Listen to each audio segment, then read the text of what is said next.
Eric Adam Abaya. Thank you, my lady. Yes. Mr. Speaker, thank you for the opportunity to contribute to the motion before the House, which is to thank His Excellency, the President of the Republic, for complying with Article 67 of the 1992 Constitution by delivering to this House the message of the State of the Nation's address. Let me also acknowledge His Excellency, the President, for giving us a true picture of the state as he met it. Indeed, Mr. Speaker, the President was expected to give us an update.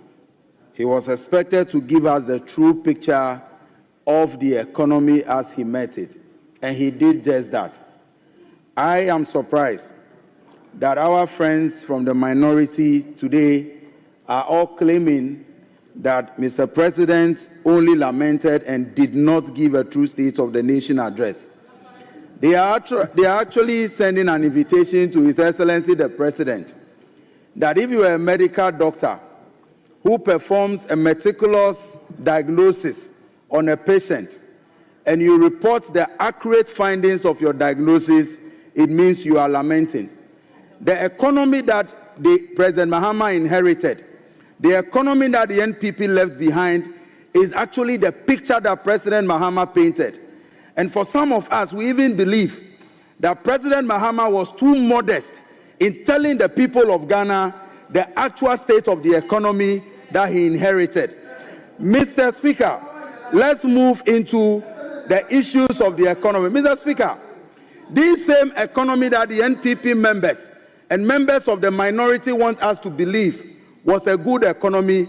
Indeed, the President himself, former President Nana Addo Akufo-Addo, indeed admitted that he was leaving behind a difficult economy. He said that in August 2023 when he said he knew he was leaving behind a difficult economy, but he expected a new leader to take us out of the challenges.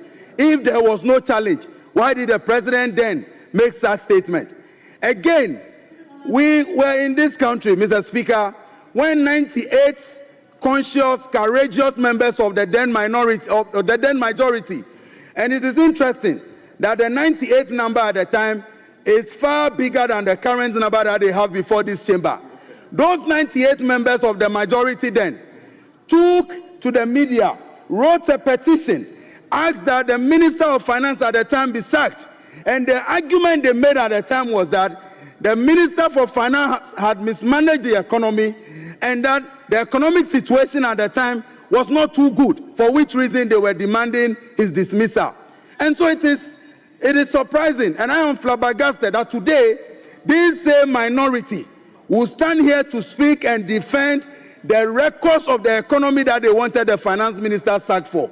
Mr. Speaker, it is important for us to understand that when you are analyzing the economy, it is not rocket science. There are some basic things that are basic facts, basic data available to everybody.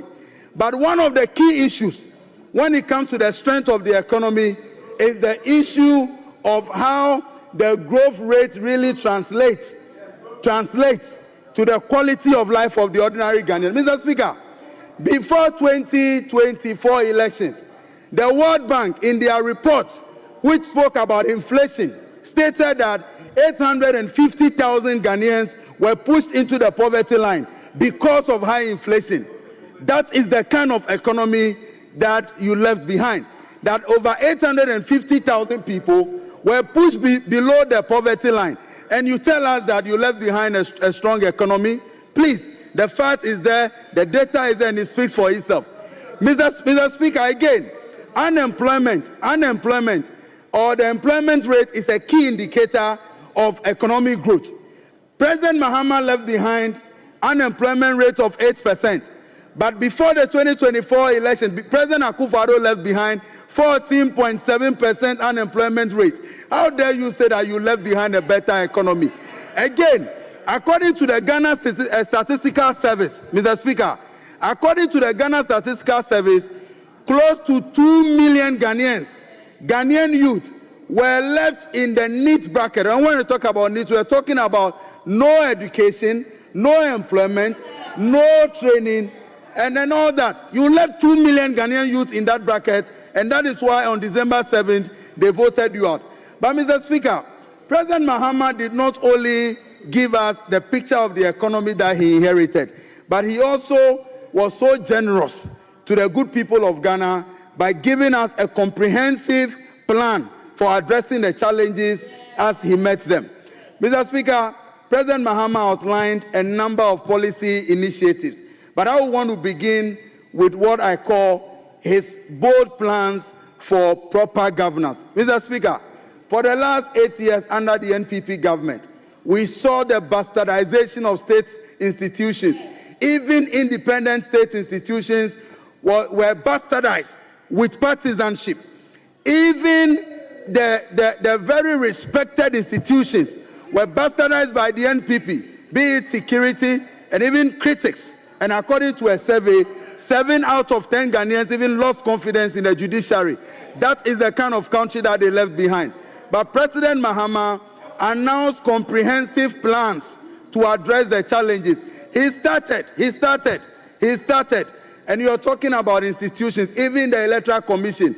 We were in this country when your government, your former president, Akufo-Addo, appointed a card-bearing communicator of the NPP as one of the electoral commissioners. And so you mismanaged this country, and we all saw the kind of legacies that you left. If in 2 months you are already lamenting, crying all over the place, you have a long way to go, because this is just 2 months of 16 years plus of opposition, and you're already feeling uncomfortable about the situation. Prepare for more, because you are going to remain in opposition for a long time. But Mr. Speaker, the plans that President Mahama announced for rescuing this country and bringing us out of the deep hole that the NPP plunged us into, it includes his program to ensure that we have 1 million coders. With the 1 million coders program, President Mahama and the NDC has decided that we will recruit and train 1 million young people across this country and equip them with digital skills in app development and all these other skills. Mr. Speaker, we all know that we are in the era of digital economy. And with the digital economy, with the 1 million coders that will be recruited and trained by President Mahama, it will help us solve the problem of unemployment and also help us to expand the economy. Number 2 is President Mahama's decision to ensure that 55,000 households benefit from the policy that they mock so much. But Mr. Speaker, isn't it interesting that from the very minute President Mahama finished his presentation, NPP minority kept telling us that all they saw in the document was lamentation. Then all of a sudden, contrary to the song that they have been singing, one of their members rose to his feet and he decided to criticize the quantity or the magnitude of the policies that have been announced. Why? One side says that we only had lamentation, another side says we had policy propositions, but the numbers that have been targeted are not enough. This speaks to the contradiction and the double standard of the minority as we speak on this issue. Mr. Speaker, in conclusion, I know my time, Mr. Speaker, in conclusion, it is important for us to recognize that at the heart of all these policies on energy, agric, economy, and what have you, is leadership. President Mahama and the NDC have decided that as a government, we will run a very lean government.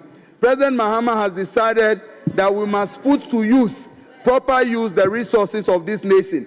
I can assure Ghanaians that we will not see a government that will spend over 58 billion on a useless national cathedral project. We will not see a government that will invest in projects that will not inure to the benefit of the Ghanaian people. But we have a government that will invest in the productive sectors and give jobs to the young people of this country. Thank you, Mr. Speaker.